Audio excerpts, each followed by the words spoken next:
Great. Waiting on the Zoom to talk to YouTube real quick. Cool. Yeah, just let us know once it's live and we can get started once it hits 1. All right, we are live. Great. Wonderful. And it is 1 o'clock, so we can go ahead and get started. So welcome. Hi, everyone. Thanks for being here today. It's great to see a lot of familiar names and a couple of new ones I know are here too. And then there's the newer RPAG members, where this is your second meeting. So welcome again to you. We really appreciate you taking time out of your day to join us today. And I know it's hard for me to believe that we're already in late March. Spring is officially here. I hope you all are starting to feel a little more sunshine, especially today, or at least seeing a little bit out your window. As always, we're really grateful for your ongoing participation and also your thoughtful input as you come prepared to these group meetings. The Resource Planning Advisory Committee or Advisory Group wouldn't be what it is without your engagement and perspective. So we've got a great agenda lined up today, some time to really roll up our sleeves and dive in. And we're looking forward to your thoughtful input throughout the meeting. So please feel free to jump in, unmute, use the chat, whatever works best for you. We'll go over the Zoom features in a minute. We really want to make sure this feels like a space for open conversation, collaborative thinking. And if you're multitasking with snacks, pets, lunch, or small children, just know that you are in good company. We're always glad you're here, however you can show up. So thank you for being here. And I don't think I introduced myself yet. For those that haven't met me, I'm Annie Kilberg-Smith. I'll be facilitating today's meeting with my colleague, Ben Relampagos. And we are live up on YouTube. And with that, I'll go ahead and ask you to put it to the next slide. Okay. So welcome RPAG members as well as public members. As you will see, for RPAG members, you will be able to use the chat. You can chat with hosts and panelists or everyone. So just make sure you use that drop-down box appropriately, however you would like to chat. You can raise your hand to ask questions or get in the queue. The Q&A is going to be turned off during this meeting. If you'd like to use captions, both for RPAG members or for the public, you can. You just have to click on that, choose your speaking language, and then choose the language you'd like to see captions in if you want them translated or if you'd like them in English. There are those options right there. And then, of course, we have the reactions. So feel free to use those emojis throughout the meeting and thumbs up, like something, heart it if you'd like to. We love to see support for certain things as we go throughout the meeting and see that type of engagement. Okay, next slide. In terms of having a constructive conversation today, we have a few facilitator requests. So we just ask everyone to be courteous towards each other, like you always are in these conversations. Really respect the role of helping or letting me help you take you through the agenda and help us keep us on time. And we've got 3 hours that are pretty packed, and I'm sure you all will have lots of thoughtful insight and questions. So I'll make sure we stay on time. If you can, try to avoid the use of acronyms, just saying them out loud so that we can be on the same page with everybody, and explaining technical questions in case not everybody is up to speed. We have a feedback form, or you can email PSE if you have additional input. And I know Ben is going to put that in the chat for folks.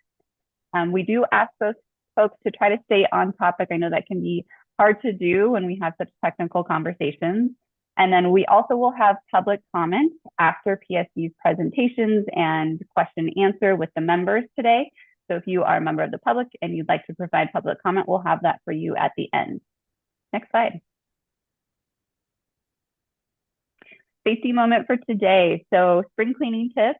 I have already told everyone, I think, at PSE and my own team that I am kind of a clean freak. So spring cleaning is a great thing for me. I get excited about it. So make sure you clear the clutter off the floor before you are moving things around to avoid tripping hazards. We also want to make sure that you're not mixing bleach or ammonia, as it can create toxic fumes. Make sure to use cleaning products only as directed.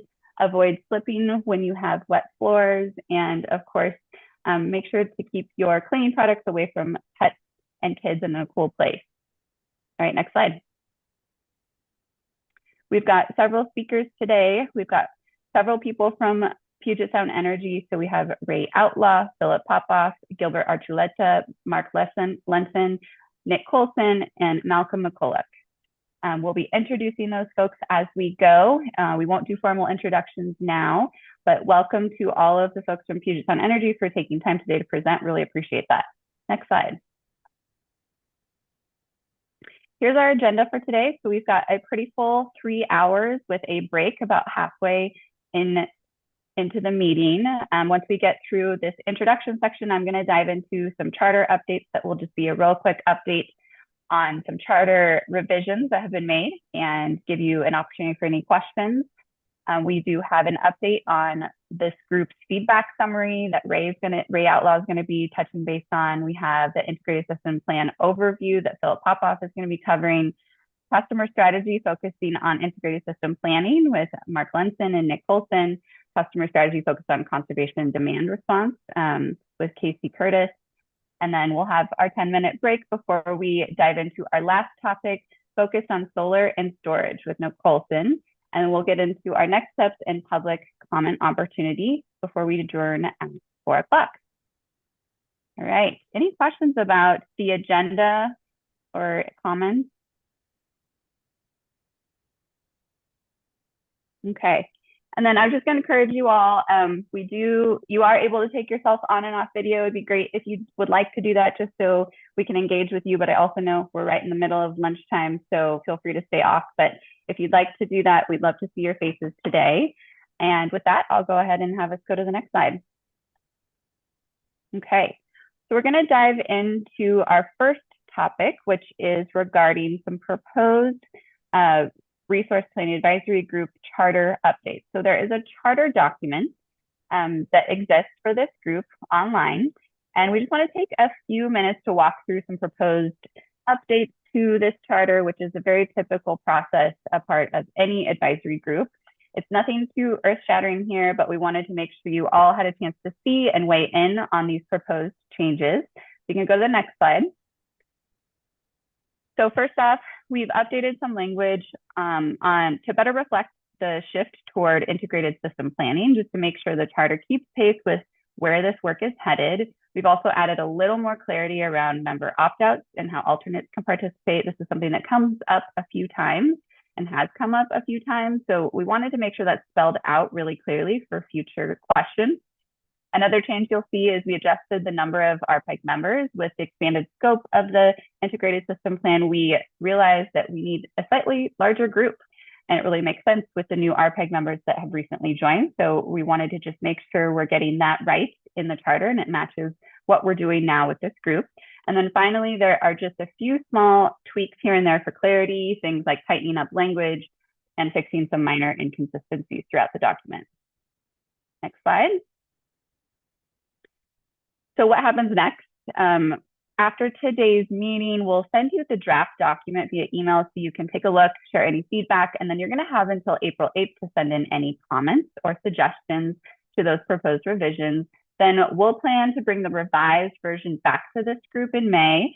I think we have a May 15th meeting, and then aim to adopt it in principle at that meeting from all the RPAG members that will be there. So if anything in the update sparks a question or an idea as you're reviewing it, please feel free to reach out or just drop us a note. We really want to make sure this reflects the group's needs moving forward. And yes, I was going to take questions next, and I see Quinn's hand up. Yeah, will we have a redline version of this document? Yeah, we're going to send that. You'll see that from Meredith Mathis this afternoon after the meeting. I think is her plan on sending it after today's meeting. Great. Any other questions? Okay. Wonderful. Well, then let's go ahead and dive into our next topic. So you can go to the next slide. All right, so Ray Outlaw with Puget Sound Energy is going to be presenting the RPAG feedback summary. So Ray, over to you. Yeah, thank you, Annie, and thank you all for being here today. If you might remember at our last meeting, we asked you to take a poll towards the end of the meeting about your interest in future RPAG topics. If you could go to the next slide, please. And we just wanted to share quickly what the results of that poll looked like. You'll see this in the feedback report as well.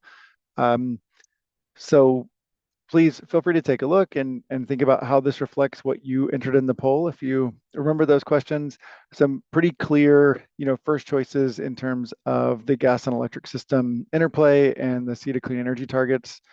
And then the rankings, less votes as you get farther down, but still a lot of interest. And I would say too, as we looked at the open-ended responses, there were a number of you that said, well, we want to talk about all of these things. So we're keeping that in mind as well. Will you go to the next slide, please? We also did have quite a few open-ended responses for some additional topics that we're thinking about, that you were thinking about. You'll see a list of those again in the feedback report with more detail, but we wanted to summarize them for you here. And what we're using this for is to prioritize conversations with you all as we look towards the end of this year and into 2026. On the next slide, one more from me, you'll see the current map of where we're headed. So today we're talking about the customer strategy inputs and assumptions. In May, we plan to talk about resource adequacy and then the electric utility modeling inputs and assumptions of a similar gas conversation in June. And then the demand forecast after conservation in July. That series of meetings up through July kind of takes up all of the inputs into the ISP process. You can kind of think of it as a group of meetings, and then we'll start a new set of conversations in September and beyond. We're continuing to map those out, not just to September, October, November, as you see on the screen, but into 2026, so we can have a better picture of engagement topics all the way through the filing of the ISP in the near future. And Meredith, I think you're going to put in the chat, I know we've emailed you all about meeting dates for June and July, a doodle poll. If you haven't already responded to that poll, Meredith is going to drop it in the chat. And we would appreciate it if you respond to that poll so we can get June and July dates on the calendar. Note, you don't see April, August, or December on this schedule on the screen. That's because we hope to give you those months off. So that's the intent, to skip April, August, and December this year. Annie, I think that's it, unless there are questions. All right. Thanks, Ray. Questions for Ray? Thank you all. Great.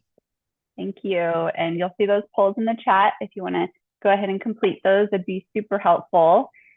Or at least open them on your browser so you don't forget to do it later. I know multitasking can be difficult. All right, so now we're going to move on to our next part of the meeting, which is talking about the integrated system plan overview, and that is going to be presented by Philip Popoff with Puget Sound Energy. So Philip, over to you. Thank you, Annie. Good afternoon, everybody. Thank you for joining us. Why don't we go to the next slide? Hopefully you all have had an opportunity to take a look at the feedback report. A lot of questions that we received in there. I'm not going to read through all of this. It's just kind of a high-level summary. So we're going to be doing our best to make sure that we're able to reflect all of these things in the ISP as we go along here. Obviously, there's a lot of we were not surprised to see a lot of the different concerns about transmission builds. We have those concerns as well. So I think we're kind of linked together on that sort of thing. So thank you all for taking the time to submit those questions, and I hope that our responses were helpful. Why don't we go to the next slide? So this isn't the first time that we've shared this sort of picture, and Jen Colson does a better job describing it. But big picture, I think what's really interesting and important about the ISP, in order to integrate the delivery planning and energy supply planning, we really need to start with that customer vision first. So that took us a while to figure out how to arrange all of those processes to make that work. But I think it's a really good approach, and that's really what allows us to integrate all of those different elements of planning. So let's go ahead and go to the next slide. So here's where we are today. So this is our little Tetris puzzle. Today we're going to be talking about the customer strategy pieces. So we have a host of folks here to talk about that. Again, one of the things I really do appreciate about the ISP process is we are involving the customer strategy folks much earlier in the process. I mean, we've always been very well coordinated with them, but this is I really like this approach of having that real emphasis on the customer strategy pieces at the beginning. So thank you for my peers from that team that are going to be joining us. But that's what we're going to be focusing on today. So go to the next slide. In May, we are going to be talking about the electric resource modeling issues. We'll be talking about some of those. We wanted to just make sure to ask you for your feedback on any topics, just sort of open-ended, and we're not planning to discuss them all right now. Just shoot us an email on what topics you might be most interested in. We've included here this link to the May 31st of 2024. There's a link to that presentation material. There's the PowerPoint you'll find there. There's a spreadsheet with lots of details in it and all that. So just, we're not asking you to fill that out at this point. Just, you can take a look at it and see if that sparks anything. But just wanted to make sure that, you know, we have some ideas of things that we'll be planning to cover. We just want to kind of open up and make sure that if there's something you'd like to see, just let us know, and we'll definitely do our best to include that. So that's about it for me. Thank you. Thanks, Philip. Any questions for Philip before we keep moving? Okay, great. And some of the links, or the link that was referenced by Philip, is in the chat. Feel free to open those up, get them on your browser for looking at later. Okay, so we're going to move into the meat of the meeting today.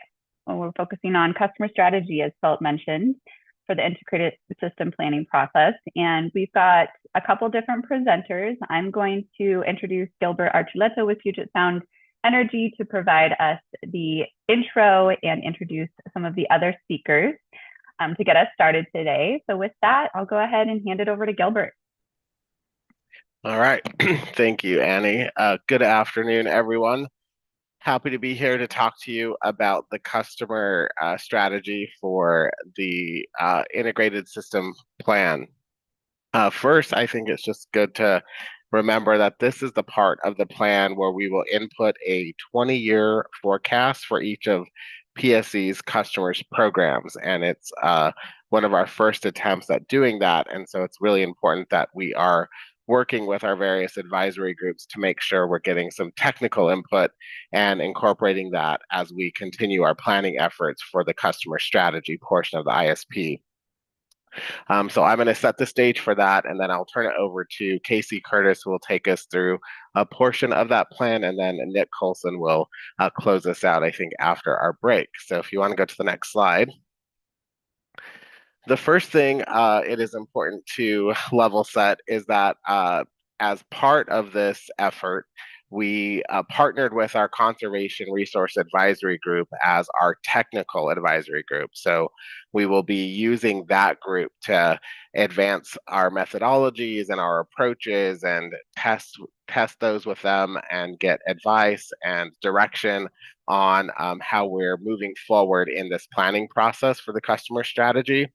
And we were able to meet with them last week to share a lot of the information that you'll be seeing here shortly. And in those discussions, we were able to demonstrate the methodologies we plan to use for the various customer components and our approaches.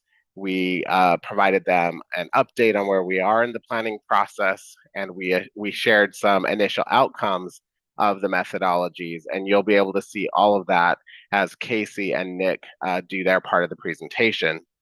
it is important to highlight some of the high-level themes that came out of the discussion with the CRAG. Oh, Quinn, you have a question?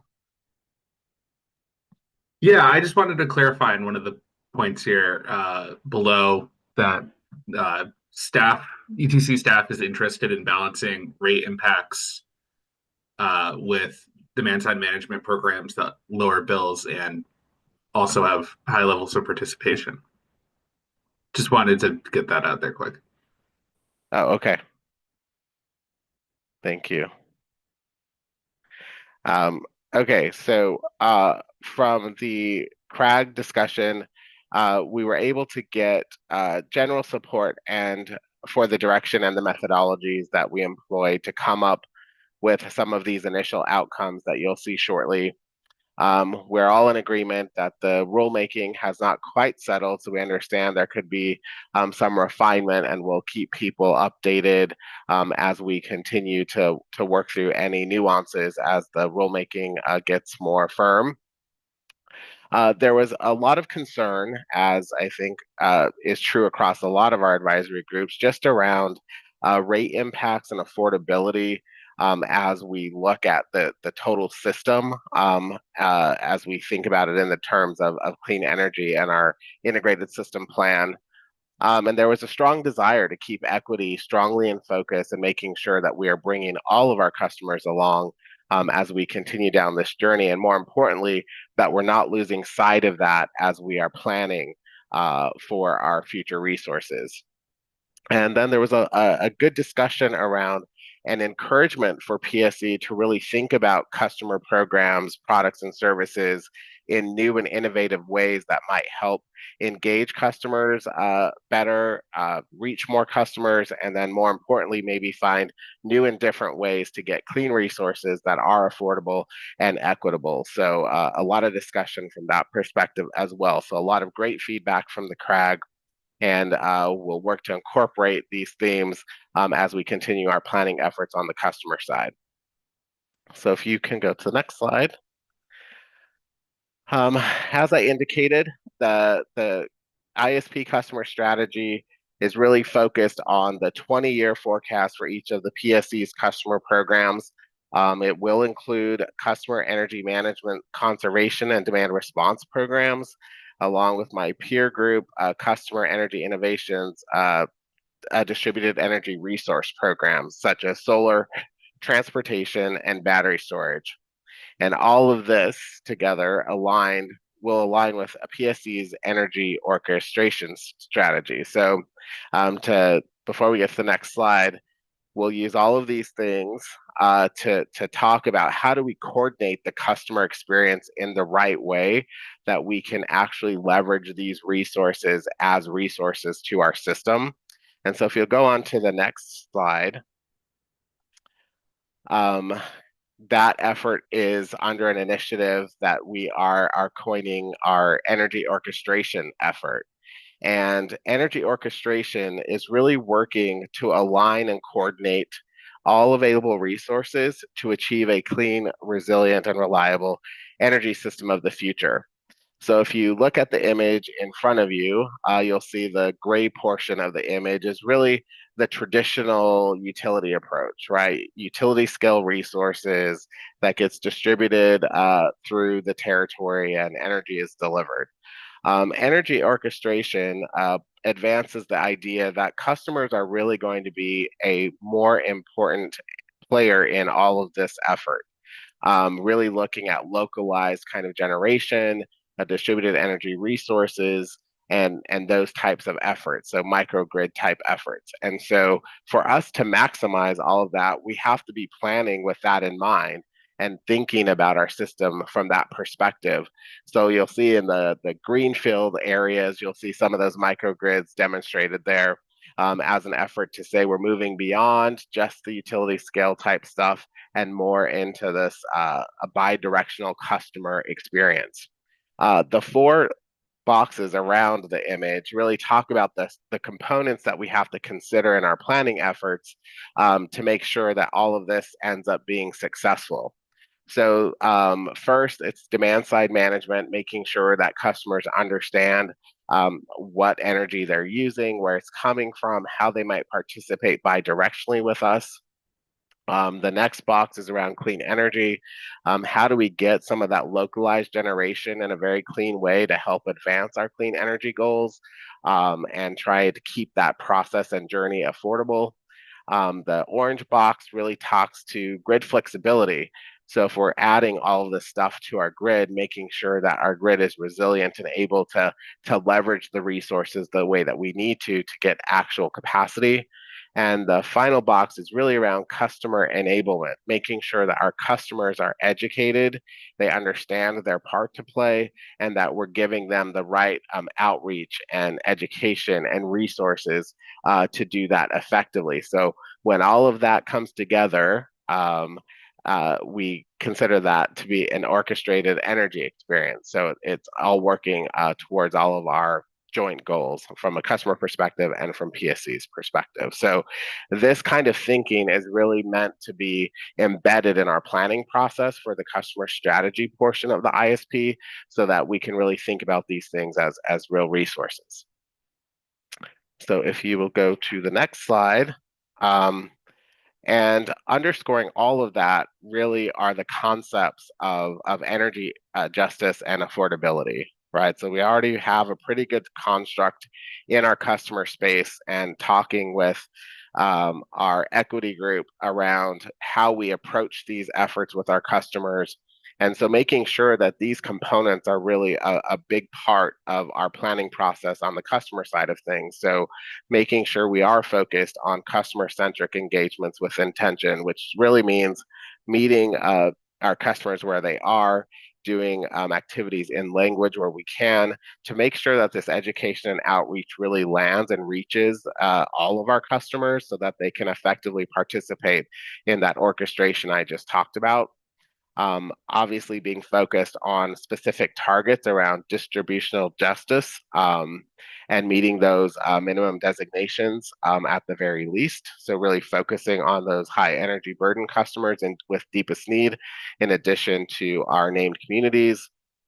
And then leveraging distributional equity analysis to make sure we're focusing on the right things in the right areas and really able to make a difference in this space. And then finally, the equitable design and delivery of all of the benefits, savings, and incentives that come out of the customer programs, making sure that those are reaching the people in a real way and in a way that makes an impact to their ability to participate in the way that we need them to. So by way of background, those are kind of the tenets of which we are considering the customer strategy for the ISP. And all of that results in the more engineering mathematical numbers that my colleagues will take you through next. So I'll pause there. Are there any questions on that component? And RPAG members, please feel free to put your hands up, questions in the chat. I see there's a question from Lisa for Gilbert. How are you considering virtual power plants aggregations of DERs?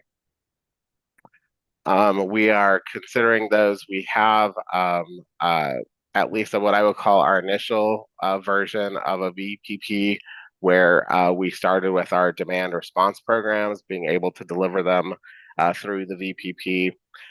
We are looking at just the broader strategy in terms of how all of these different enablers are going to help us optimize kind of the efforts that we're trying to go for in this strategy. So I think that will continue to evolve, but we recognize the value of VPPs and how that will help enable us to do all the things that I just talked about.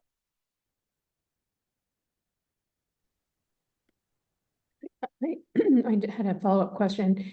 Do you have filings in front of the commission or approved VPP programs, or is this just something that you're looking to build?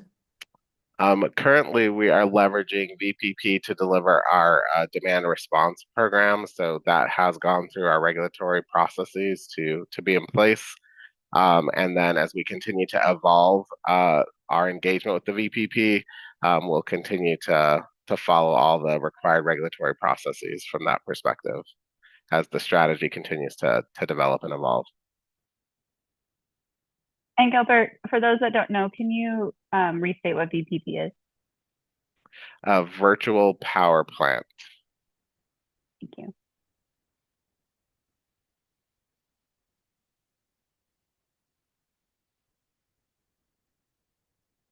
Thanks, Lisa. We'll see if we can get you that link. Okay, any other questions for Gilbert?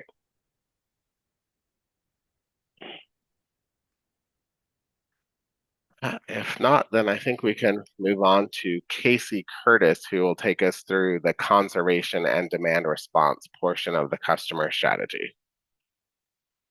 Thank you, Thank Gilbert. you. Appreciate that. For those of you who don't know me, my name is Casey Curtis, and I'm a senior market analyst on PSE's strategic planning, evaluation, and research team. That's a team headed by Mark Lenson, who's also on the call with us today. I'll be going over much of the material regarding our preparations to fulfill our requirements in integrated system planning. These are things that we went over with the Conservation Resource Advisory Group last week. I'm going to be referring to notes as I go along because we have a lot of material to cover, and the CRAG meeting last week went quite long. So I don't think we have as much time this week, but I'll do my best and be as clear and as efficient as I can. Next slide. So this objectives are to review the methodology, the assumptions, and the inputs that we are using for the 20-year outputs, and go over some of the challenges that I think is this 20-year planning exercise has raised, and some of the challenges we'll be facing, and things that we're going to try and work through together. Next slide. This is just a reminder of what HB 1589 requires of conservation and demand response. It includes a lot of things we've never done before, like scenario planning, 20-year planning, and of course, some challenging acquisition goals, including 2%, or rather conservation equal to 2% of our annual load, and demand response, load flexibility equal to 10% of our peak. And I see we already have a question. Mr. Dennis? Yes, with regard to HB 1589. Are those goals realistically achievable? Let me defer your question if I may, because we're going to talk about that. That's going to be the subject of much of the material there. So may I set that for later? Thank you. Okay, if there's nothing else, next slide. So this slide kind of puts the change in our planning processes into context. We have two sort of sets of regulatory frameworks we follow now. One is the traditional process defined under I-937, the Energy Independence Act, and then under the new one under the ISP. And Philip kind of alluded to this earlier, but our traditional planning process kind of gets turned on its head here, where the Energy Independence Act, our 2-year target, is an outcome of the IRP process. Under the ISP, there's no need for the IRP to set a conservation target because HB 1589 does it for us, right? 2% of annual load. So under the ISP conservation goal and all the customer-sided programs comes before the load forecast and the resource planning process. And one of the effects of this is that all the customer programs that you're going to hear about today, including conservation, we needed to have our ISP reference case, the sort of our most likely scenario, done so that it could be incorporated into our load forecast by February 1st of this year, giving us all about 10 months to put it together. And this is prior, as was acknowledged, before all the rulemaking is complete. So that's kind of puts it in context. And I see we have a question from Quinn. Yeah, I am curious about how iterative the bottom left 2 boxes necessarily are, because one, now that I-2066 has been ruled unconstitutional, there's a requirement from 1589 to pursue all cost-effective electrification. But also, if you're pursuing all cost-effective electrification, then that sort of changes your underlying assumptions regarding how much you're trying to achieve with the 2% and the 10%. Right. I think I understand your question. So one of the things I mentioned that this ISP process has us doing that we haven't done before is scenario and sensitivity planning. And PSE has already put together the scenarios that we plan on, and most of them have to do with varying rates of electrification. So we'll be looking at, business as usual or lower rates of electrification. We'll be looking at accelerated rates of electrification. And one of the things that we'll be doing for the ISP is modeling how that affects conservation and demand response potential. Does that answer your question? I believe it does. Okay, very good. And then Casey, a similar question, does PSE have the discretion to model the benefits of going beyond the 2% of load requirement for energy efficiency? The HB 1589 says that the UTC can approve a higher target if it's cost effective. So our understanding of the law is that, yes, we have that discretion to go beyond if we can. Yeah. Anything else? Not so far. Thanks, Casey. Okay, great. Next slide. So with this slide, we informed our Conservation Resource Advisory Group about how the CPA was used in the ISP planning exercise. There's a lot to go over, and we spent a good amount of time on this slide, but I'm going to think it's helpful just to highlight a couple of main points. So our ISP planning process combined a 5-year program planning exercise where all of our programs projected the first 5 years of program achievement based on known conditions. The remaining years come from the CPA's technical potential, but we made a change to it where it is mapped to existing program achievement. And the goal there is level setting the CPA to current market conditions and then projecting program accomplishment forward. If you want to get in the technical details, we did things like we developed 2 projections, one for load impacts, one for how we claim conservation, there's subtle differences there I can go into, but it's rather technical. And then some examples in some of the programs.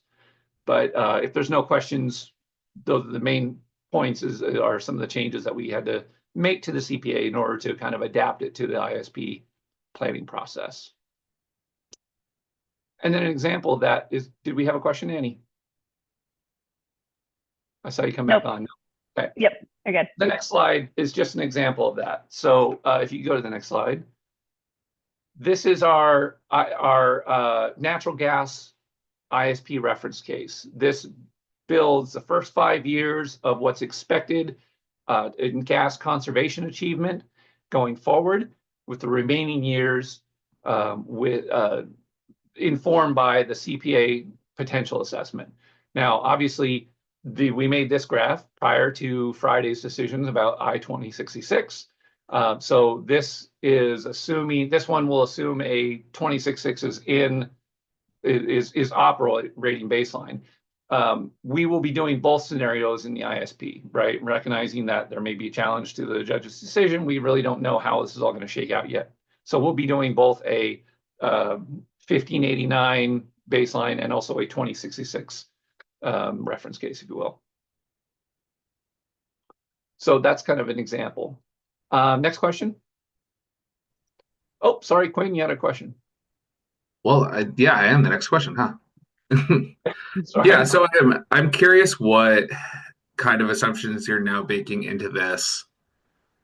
If you're operating under a world in which 2066 is no longer in force and you are much more limited in what kind of natural gas energy efficiency you can pursue.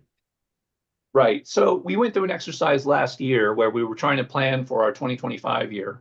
And that was a time when, 1589 went into effect and then 2066 went into effect.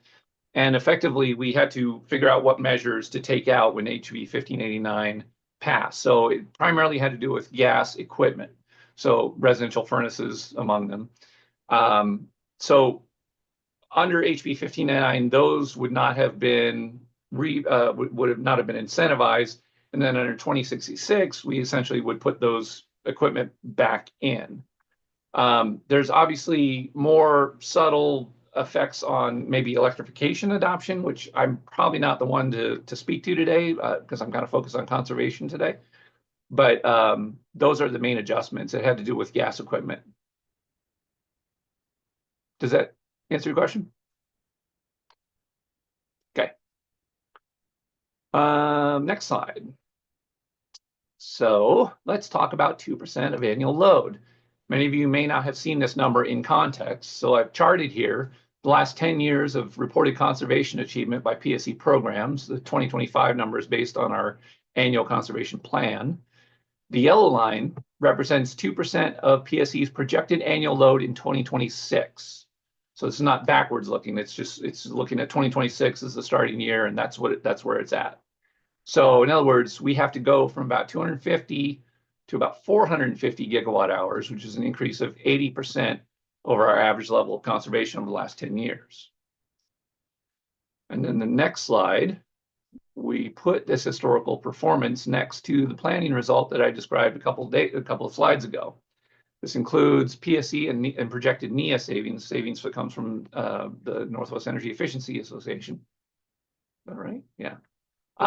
This is based on what we know now, information that we've gathered in the Alliance. Thank you. Sorry, Alliance. This is based on what we know now. This is information we've gathered in the last 10 months. It's prior to our typical programming cycle, so we didn't have the benefit of the RFP that we'll be doing this year, for instance. This forecast will be part of the ISP's reference case, but this is not the only thing going in the ISP. The ISP will also chart some program expansion pathways, and in the slides ahead, we're going to talk about options of how we might alter this trajectory. And I've seen we've gone a slide forward. The previous slide showed 2%, and I'll explain that. The previous slide, the yellow line, showed 2% once we netted out the projected EV forecast. And the reason that we took out the projected growth in EVs is because there are very few conservation opportunities for EVs. They're just added load. And today we have few opportunities to make it more efficient other than incentivizing level 2 chargers. That's again, as what we know today. For the most part, EV growth will give us lots of demand response and load flexibility opportunities, which are very important, but not a lot of conservation as we typically know of it. Obviously, adding EV load to the forecast doesn't make the challenge of reaching 2% any easier, but I wanted to show it both ways here. The next slide, I will go over some of the findings from the Cadmus, who did our conservation potential assessment, and who I have on the phone here today in case we have any technical questions we want to dive into. Can we go to the next slide? Not seeing the next slide roll forward. There we go. Thank you. So here are the findings, some of the findings from Cadmus and from the program planning exercises I mentioned earlier. In short, to grow our programs, we have to overcome some barriers, even as our conservation potential continues to get eaten up by codes and standards that chip away at our baseline. There is unmet potential in low-income communities and among customers that are less likely to participate.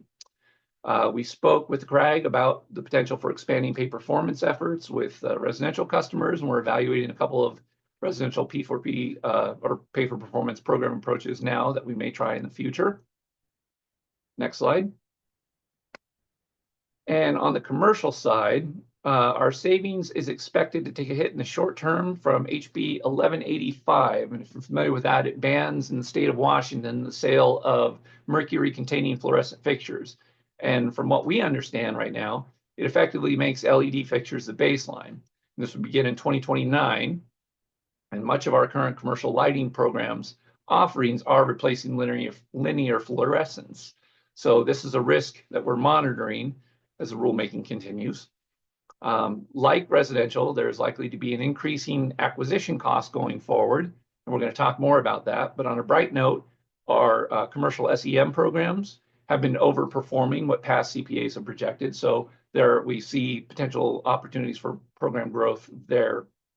And then I see a question from Stefan, is it? Yeah, thank you. I'm still thinking a few slides back on the overall load projections with and without EVs. Can you speak a little more to how that incorporates non-EV large loads, like say data centers, and just what the conservation potential for non-EV large loads would look like and how those are factored into these load estimates in the graphs that you showed? Sure, I think I understand your question. I think I'm going to turn to Cadmus, our Cadmus colleagues who we have on the phone. Aquila, are you there and available? Hopefully he's there. Hi. Hi. Hello everyone. My name is Aquila Valonis. I've been supporting the CPA work with PSE. I can help answer this question. The load forecast that we use from Puget Sound Energy has some level of data center growth, but I believe any sort of large step load or large loads coming from data centers, if I have this correct, are not explicitly in the forecast. They're being evaluated outside of what was shown on that line. There's some uncertainty of timing of when those larger data center loads will come online, and so I think so. The large data center loads, from my understanding, aren't necessarily included in that line. Thank you, Aquila. I think we actually have some more information too. Philip, did you have something to offer there?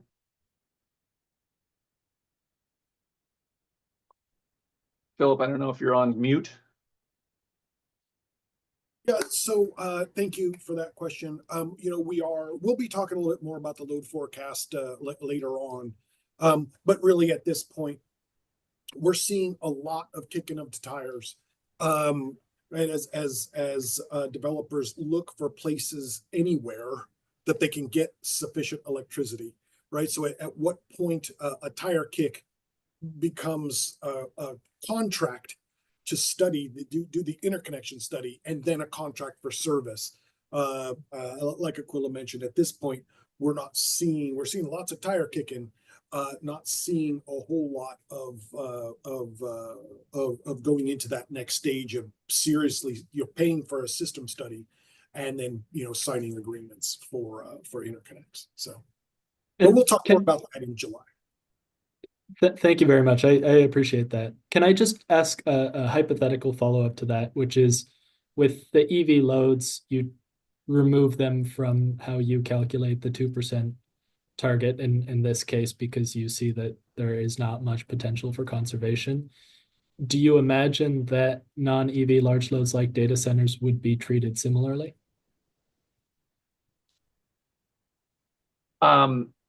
Speaking only to what I know today, a lot of the opportunities for data center conservation have sort of already been incorporated in the market, and the producers of data centers, the creators of them, already understand that energy costs are one of their main costs, and so they've already adopted a lot of the technologies that would allow them to avoid a lot of those costs. So I guess I have to say I don't know much about the conservation potential for data centers in the future. That's just my read of what I understand today. Thank you very much. Appreciate it. Mm-hmm. Quinn? Yeah, so I'm curious because I believe that the part you showed earlier is all cost-effective energy efficiency, and I'm curious if you've done, because the law says that necessarily doesn't energy efficiency, like hitting the 2% target, does not have to be cost-effective. If you've started looking at just pursuing as much technically feasible energy efficiency as possible. Yeah. And what that looks like. Yeah, I'm going to show you that. So we'll kind of go over that. Yeah. Annie, was there anything else? Okay. You're good to keep going. Thanks. All right. So let's start on that. Exactly what he was talking about. Let's go to the next slide. So program growth potential. I'll go over what we're looking at. This is the electric ISP reference case. All right. And we're going to look at ways that this graph might change and look at some of the options that we're exploring. So next slide. One option is to look at early replacement. early replacement is a way to bring future savings forward. It's depicted on this graph. This isn't like a perfect representation, but it shows what it looks like when you adopt an early replacement approach. You're bringing your future savings that you might get forward. Now, this is one of the potentially one of the costliest ways to procure efficiency, because you have to effectively pay people to replace functioning equipment, which means that the cost effectiveness is based on full measure cost rather than incremental, and incentives have to rise. Incentives can rise, and we'll talk more about this, without necessarily hurting cost effectiveness, because our portfolio has to, by law, achieve a total resource cost test of 1.0 or better. And you can increase incentives, and incentives are treated by the TRC test as both sides of the equation, so they effectively net out, which means I think in the future, we're going to be talking less about necessarily cost effectiveness and more about what is the affordability, what is the impact on ratepayer bills. And we'll talk more about that in this presentation as well. Next slide. So option 2, unachieved measures. All right, here we looked at what cabinets modeled as unachieved savings from program measures. These are program measures that PSE currently offers, but they are not adopted in the market due to non-participation. Now, this includes customers who cannot get past the first cost barrier, would only adopt with 100% incentives. This is customers who would not be able to reach or have no incentive to participate, which might include like landlord tenants and the split incentive issue there, or customers simply not participating for lack of awareness of our programs or disinterest or other reasons. What this tells us is that a lot of the challenge going forward in growing our programs is a problem both of marketing and outreach, as well as customers who can't opt to spend money on efficiency. And so, Quinn, to your question, we're starting to model now these approaches that may not be cost effective, but are technical potential in the market. Okay. Option 2, or sorry, next slide, please. On top of this slide is non-programmatic potential that was modeled in the CPA. This is potential for measures that are not currently offered by PSE or NEA. And this would include measures like home electronics, TV sets, office printers. These are measures that have potential, and they happen in the market, but many are difficult to make cost effective because the savings is relatively low and the costs of intervening in those product markets are relatively high. Certainly not impossible. Historically, we've had difficulty creating cost-effective programs out of this, but it's a potential we're going to look at more closely. Next slide. And then the CPA also analyzed likely potential pilots or emerging technologies. This is an assumption that there are changes in program design or technologies in the future that aren't certain yet. These assumptions are hypothetical. They have a lot of uncertainty, but we are assuming that they will be part of what we need to do to reach 2% of annual load. Next slide, please.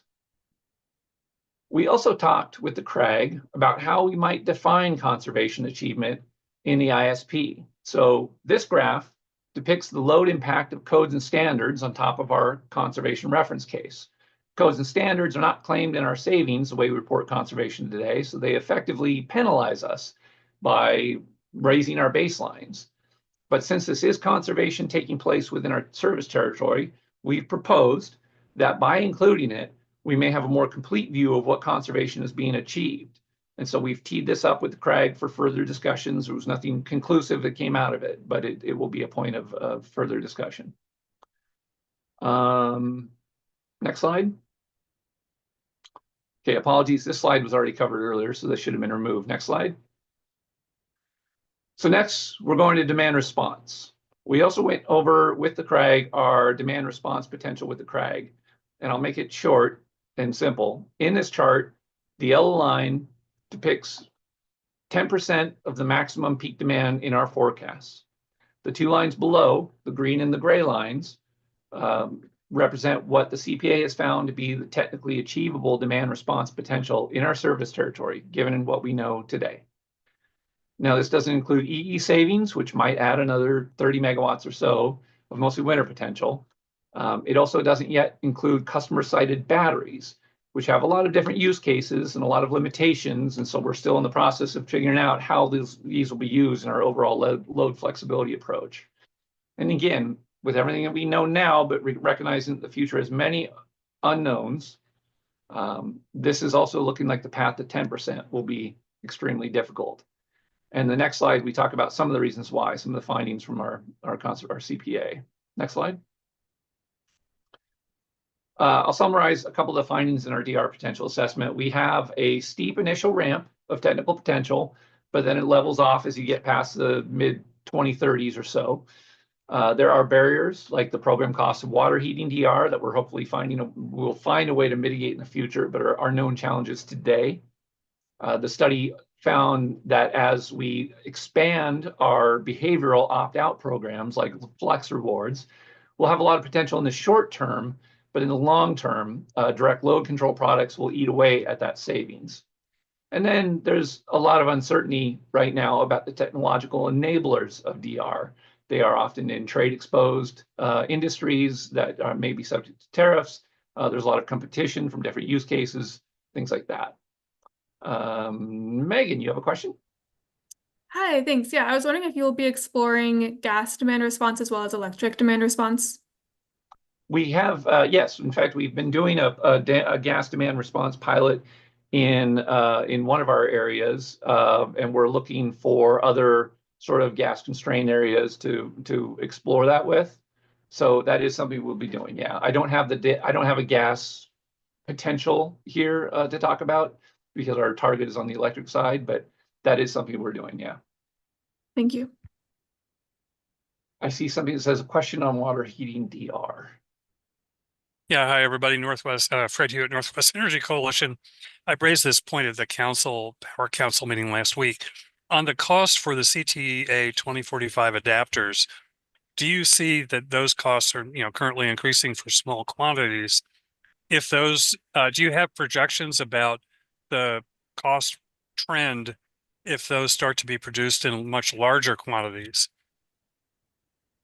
I don't know if anyone on the phone on the PSE side is here able to talk to that. I'm afraid, Fred, I have to plead ignorance on this one because that's a specific to the DR programs information that I don't have in front of me. But if we don't have anyone who can address it here, we'll certainly take your question back and try and get a response to you. Okay. Typically, and I'm not any kind of expert in this, but electronic equipment, the big cost is in the design and, specifications and setting up the factory production process. All of that tends to make the first batch of things pretty expensive. And then after that, you get, the economies of scale basically coming in from mass manufacturing. And, a lot of it is chip design, actually.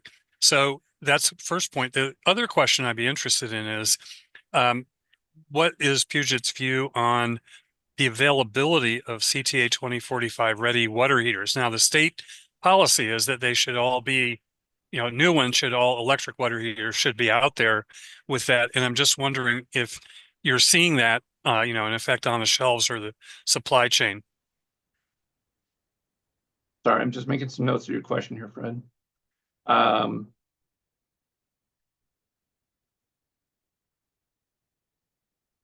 That's a very good question. I am going to have to take that one back and check with our DR folks and get that because that's more specific than I have any visibility to.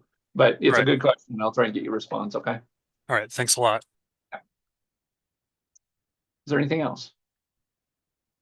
Okay. Next one, we talk about the commercial findings. Next slide. And let's see, on the commercial side, the majority of our DR growth in the short term is expected to come from the commercial sector, while in the long term, EVs are really going to become the demand response enabler that shows the most growth. It was noted that the overall C&I potential is lower than the residential. Overall, it only accounts for about 20% of the long-term potential. But on the plus side, the relative cost of DR is lower on the commercial side because we tend to get more load flexibility value for per customer, if you will. Next slide.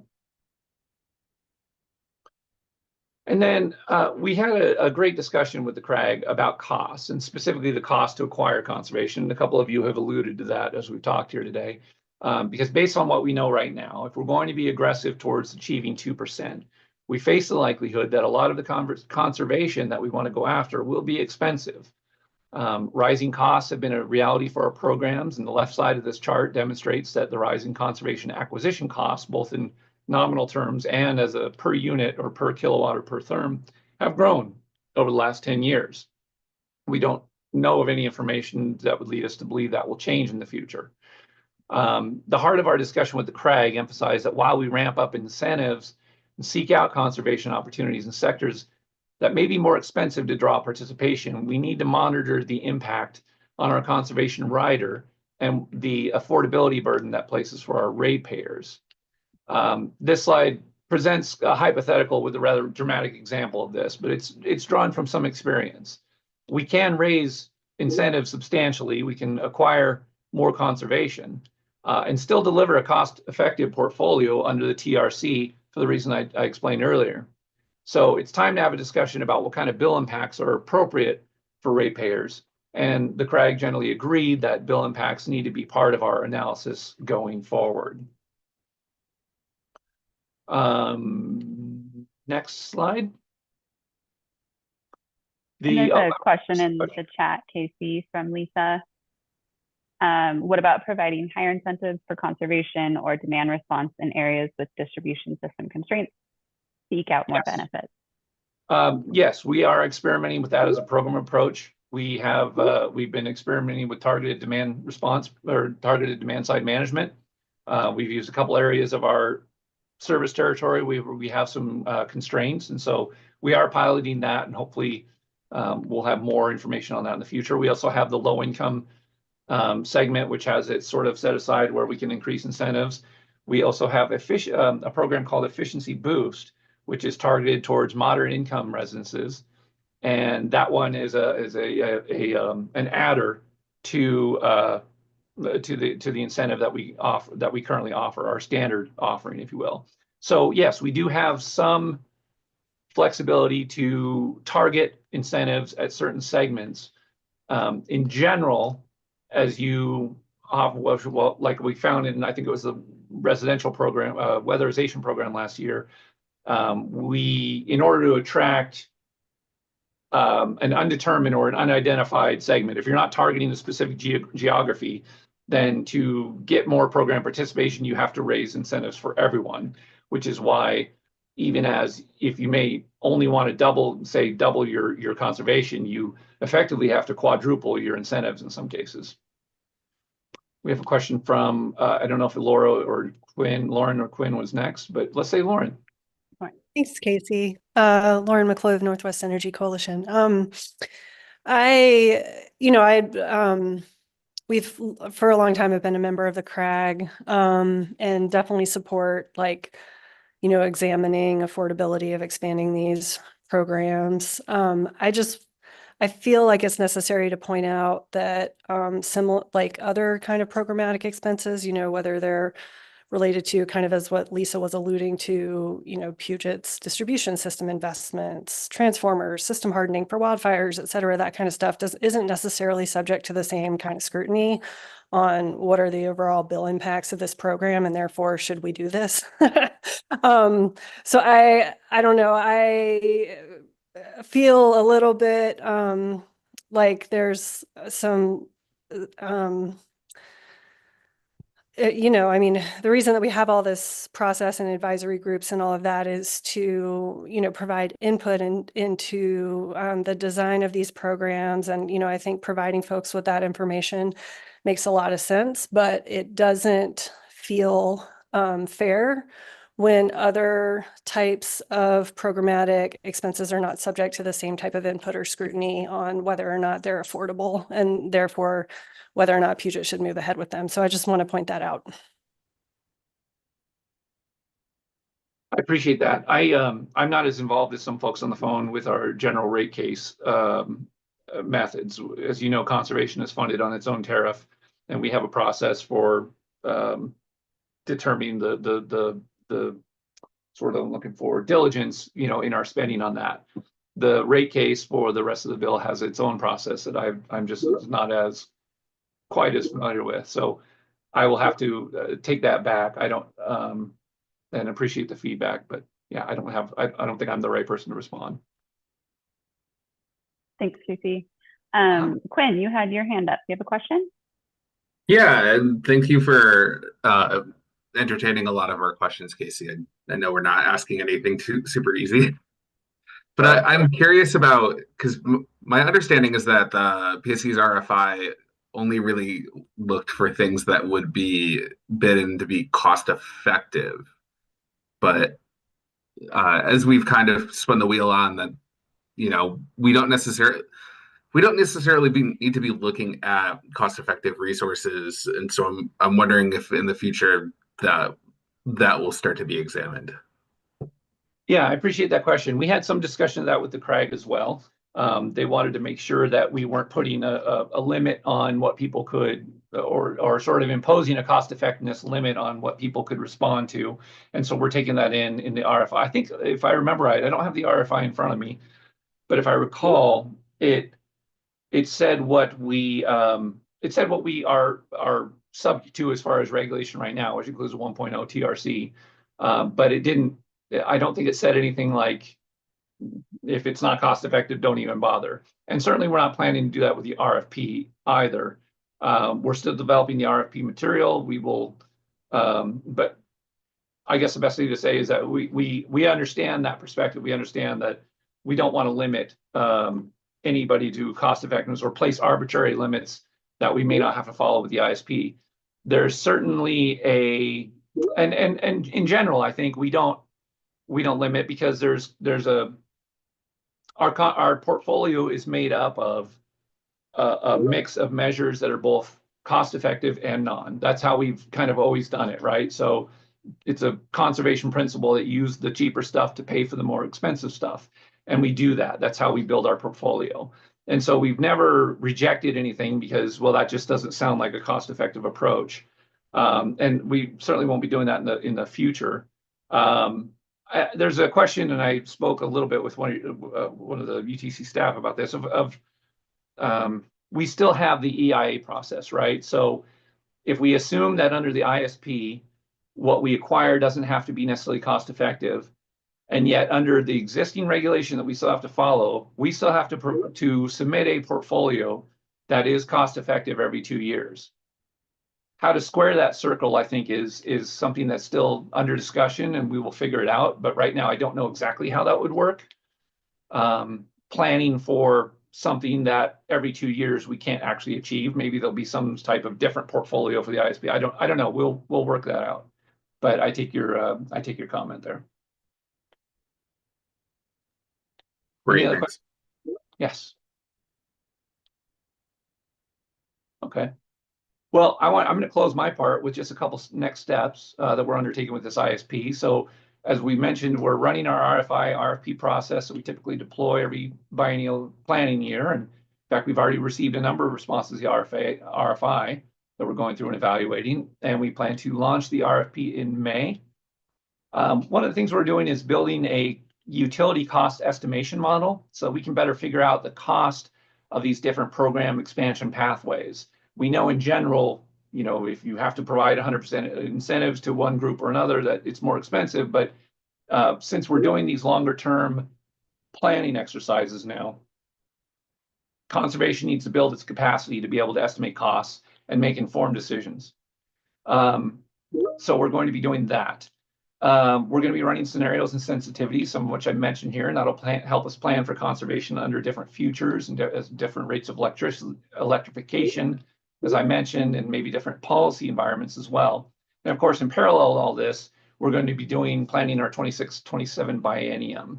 And then we'll be working to write the customer plan, which is the overall customer approach as part of the ISP.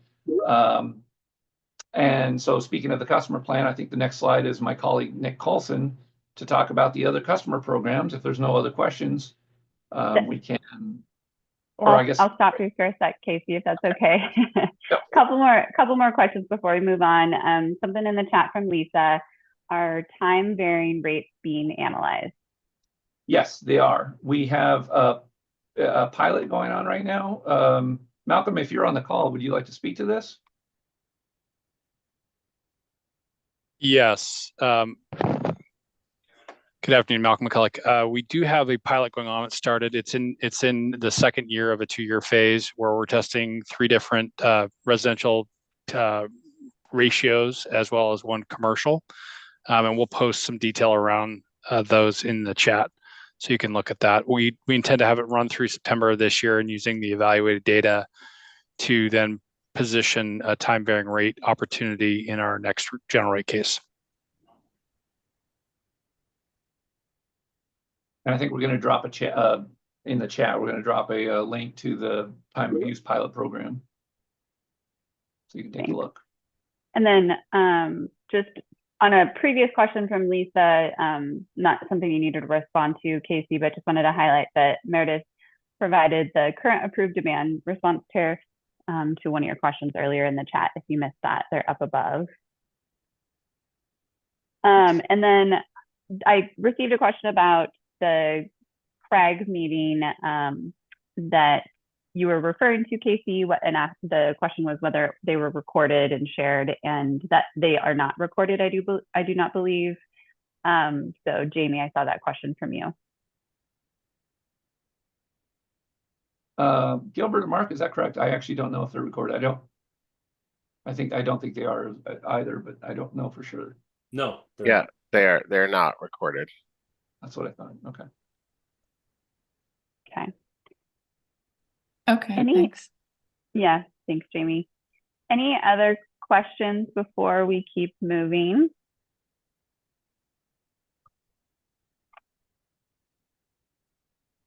Okay. So we're a little ahead of schedule, but I'd still like to give us all a break. So you can all just take a moment away from your computers. So if you can go to the next slide, I think we're on a break. Is that right? Yes. Okay, great.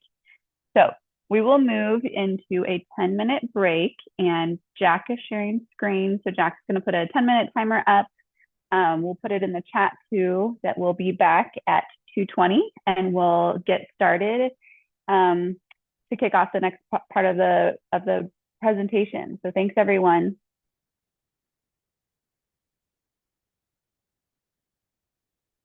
Thanks, Jack.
Okay, welcome back, folks. Get started here in just a few moments.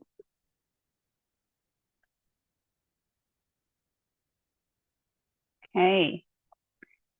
So thanks so much, Casey, for wrapping us up and presenting, and everyone for your thoughtful questions, feedback, engagement in the chat. Keep it up. We'd love to hear from you. Next up, I have Nick Colson, who's going to be sharing more on customer strategy, focusing on solar and storage. Nick, are you, just going to see if you're there and able to share your video? Perfect. I'm here. Great. Can you hear me? Yes, over to you. You can take it from here. Great. Hi, everybody. My name is Nick Colson, and I'm the manager of our distributed energy resources team within the Customer Energy Innovation Department. You can go to the next slide. And main objectives here, we want to discuss the development of the customer strategy as it relates to DERs, EV load growth, and new innovative opportunities, and primarily solicit feedback on our methodology, assumptions, and inputs in support of the strategy. You can go to the next slide. So setting the table here, we are the partner organization to Customer Energy Management that's led by Gilbert Archuleta, and we focus on three main areas: DERs, transportation electrification, and new innovative application. Within distributed energy resources, we primarily focus on solar and storage applications up to 5 megawatts. Nick, your sound went out for just a moment. You're better now, though. Oh, it's better now? Yeah. Okay. First, we mainly develop products and services that incentivize customers to install behind-the-meter solar and storage applications to offset their load and provide grid support. At the moment, these products and services are owned by the customer. Second, we support the Solar Net Energy Metering, or NEM program, which applies to residential homes up to 100 kilowatts, where PSE will pay you for excess generation you send back to the grid after offsetting your load at a retail rate. Third, we have a resource acquisition function in the department that supports the development of C&I size solar and storage projects that are front of the meter to primarily offset system peak load. And we have plans to scale these future projects to support other use cases, including local peak, backup power through islanding applications, and potentially frequency response. Fourth, we have some off-the-shelf PPAs, or power purchase agreements, at a set rate for any small power producers that want to interconnect to our distribution grid up to 5 megawatts. And fifth, we work on pilot projects. And one example is we recently commissioned PSE's first solar plus storage microgrid up on Samish Island to provide backup power to the fire station and support load leveling on the grid.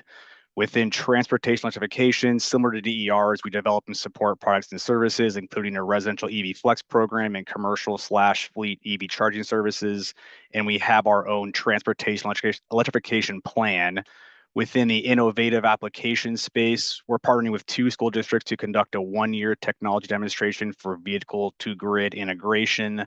We're also exploring vehicle to home demonstrations to test capabilities for vehicles to provide backup power to the home or send power back to the grid. And lastly, time of use. We're in our second, I think as Malcolm alluded to, we're in our second year of a 2-year evaluation pilot to lower system costs by influencing customer usage patterns, increase customer choice by offering more rate options, and to expand renewable generation integration by providing demand side pricing tools. You can go to the next slide.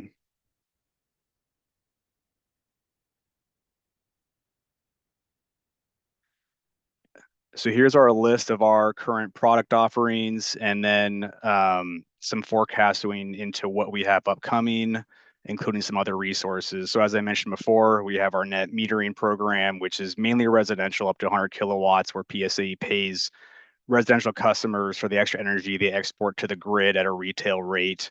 We have, as I mentioned before, those standard off-the-shelf PPAs up to 5 megawatts through Schedule 91, where customers can interconnect and export all of their energy to the distribution grid and get paid a set megawatt hour price. These customers can also generate income by selling their renewable energy certificates to PSC or to some REC brokers. Community solar, now this is our only product at the moment where PSC actually owns the asset. It's a program that provides customers the opportunity to purchase shares of solar production from an asset that PSE self-builds, utilizing a lease agreement with a site host. Our solar purchase rate is something that we just launched last year. This is similar to net metering, but it expands to the commercial sector up to 1,000 kilowatts or 1 megawatt. PSE will essentially pay for your generation that exceeds the building demand at any given time and is credited on their bill per kilowatt hour. On the far right there, you see our residential battery product that we also just launched. We also refer to this as our flex battery product, where we incentivize residential customers to install behind the meter batteries to provide backup power and grid support when PSE needs it. And then looking at the bottom there, some upcoming products. We have our multi-occupant solar product, where on-bill financial credits are divided among the owners and the tenants. We have our commercial battery product that is going to be very similar to the residential product, but it's going to expand into the commercial sector. And then other resources I mentioned before, we solicit larger C&I size up to 5 megawatt front of the meter projects through our annual RFPs that primarily support system peak shaving, but with plans to support local peak. So with that, you can go to the next slide. So in order to get our future ISP DER acquisition targets, we are modeling and developing our inputs within 3 main tranches: solar net energy metering, or NEM, DER solar and storage products and services, and our DER projects. The methodology for the DER projects will be discussed in a later slide. So at the top of this slide, our first tranche, as I alluded to, is our solar net energy metering program that is handled through the CPA, or the Conservation Potential Assessment, by CADMIS. The modeling here produces an achievable potential as a reference case that gets netted from PSC's demand side forecast. Our second tranche is intended to address our customer products and services outside of solar net metering, which is shown on this slide as DER solar and DER storage. Similar to the CPA work, our plan is to generate achievable potential forecasts internally that will get further refined into economic technical potentials that will then get further optimized in the portfolio with the rest of PSC's resources. And as I alluded to, the third tranche is intended to address our DER projects, and I'll discuss this later in the presentation. You can go to the next slide. So on the previous slide, I mentioned achievable potential a lot, and these next several slides will run through. Oh, did I hear someone? Was there a question? Yeah. This is Jamie. On the last slide, where would DER solar paired with storage fall in that tranche? Someone go to the schematic previous slide. I mean, because that's kind of where a lot of folks are moving, right? Correct. It's going to generally be modeled in that DER solar and DER storage bucket. I know it's separated on the slides, but we're modeling them together. I'm also going to tag one of our technical folks. Is Connor Berkland on the line? Do you want to provide some input into that? Yeah, can folks hear me? Yes. Yeah, so Connor Berkman, consulting DER analyst. So Jamie, directly to your question, the model that we use specifically for that is DGen, and DGen does model those as a paired resource. So the base modeling will be as a hybrid resource, even though we are kind of disaggregating that to a solar and battery component separately. So. Sorry, that was really either quick or patchy on my end. Could you just repeat that? Of course. Yeah, Connor, you're just a little quiet. So maybe just get a little closer to the mic, and if you don't mind slowing down just a bit. Not at all. So yeah, the main model that we're using for modeling this is for residential and commercial battery programs is DGen. And so DGen is the National Renewable Energy Laboratory model that CADMIS also uses for the net energy metering forecast. And so the base assumption for that is they're modeled as a hybrid resource. So we are modeling them as a hybrid, solar plus storage, and then we just disaggregate those forecasts separately into the solar and storage. Was that better, Jamie? I mean, yeah, that was much better. Thank you. I guess I'm curious if those are equivalent or, separating them out and modeling them together, because of the contributions to capacity and the predictability and, the ability to dispatch variable resources on demand. I don't know. I don't understand the sort of separating them out part, but intuitively, it seems like it might generate different values. And agreed, and I guess is your question saying that you're advocating for modeling them separately or together or looking at them both? Well, I don't know. I mean, I guess what I'm wondering is like, is there a third bucket or maybe, solar and storage together, or is like solar with storage actually come out to be the same as just storage? And I say this in part because at least from Walmart's perspective, like a lot of the resources we're deploying in places where we can, it's now solar plus storage, and the value of those resources to the system and to us internally, obviously, is very different from any of those independently. Yeah, and I think there's a lot of nuance to that, and I agree that it can be. I mean, looking at all scenarios does make sense, and I think at least what we're doing for this, we're discussing right now the modeling purely from the economic technical potential perspective. We still do model these separately then in Aurora to essentially look at the cost effectiveness of the preferred portfolio. So in essence, we are sort of looking at them both combined and independently as well, if that helps. We can look, I mean, I can be educated more later. I'm not quite confident that makes sense in my head. So there's going to be plenty of time down the road. Okay. Thanks, Jamie. Yeah, thanks, Jamie. We'll follow up on that.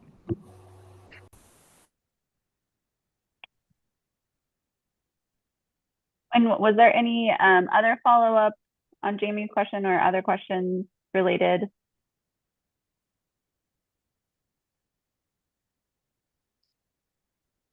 Okay. All right. Well, Nick, you can keep going then. Okay. So I talked a lot about achievable potential, and the next several slides I want to run through what we really mean by that and the key inputs we consider when we model for it.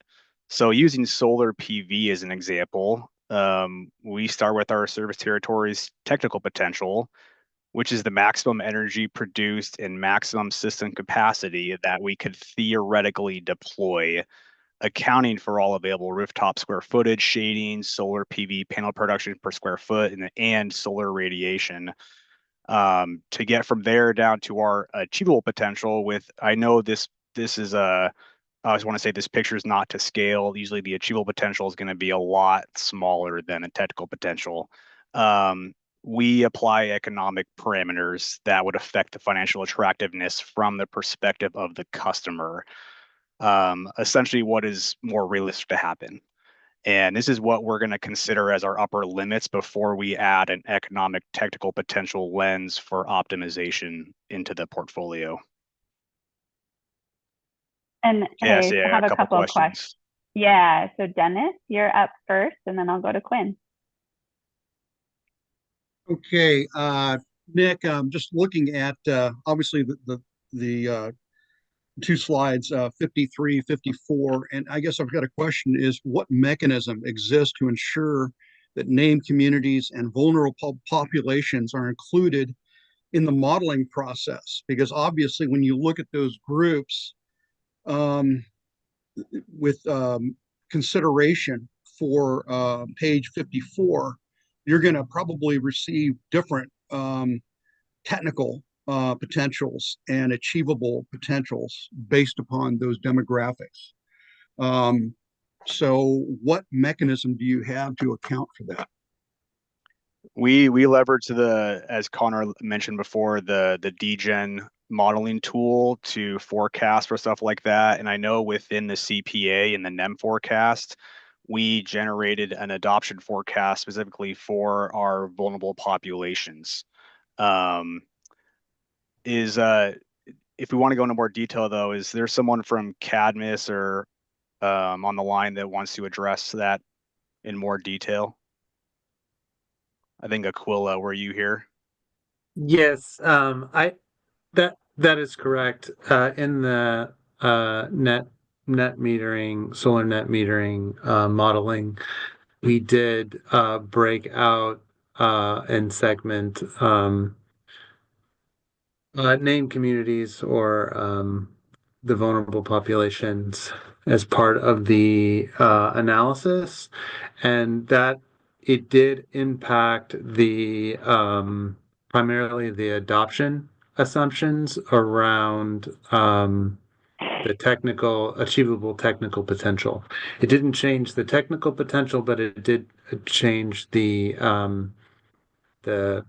adoption curve based on some of the economics, essentially. So the question I've got then from that is, what is the variance with the adoption rate of your, let's say, your model population as compared with the adoption rate by vulnerable and named communities? Obviously, there's a delta there. What is that? Yeah, it looks like. Yep. Oh, go ahead, Aquila. Go ahead. It looks like from the residential perspective, Dennis, and we'll share some of this info later in the presentation. Through 2050, our standard income residential adoption forecasts are around 903 megawatts. And if you consider just the vulnerable population segment, it reaches 373. So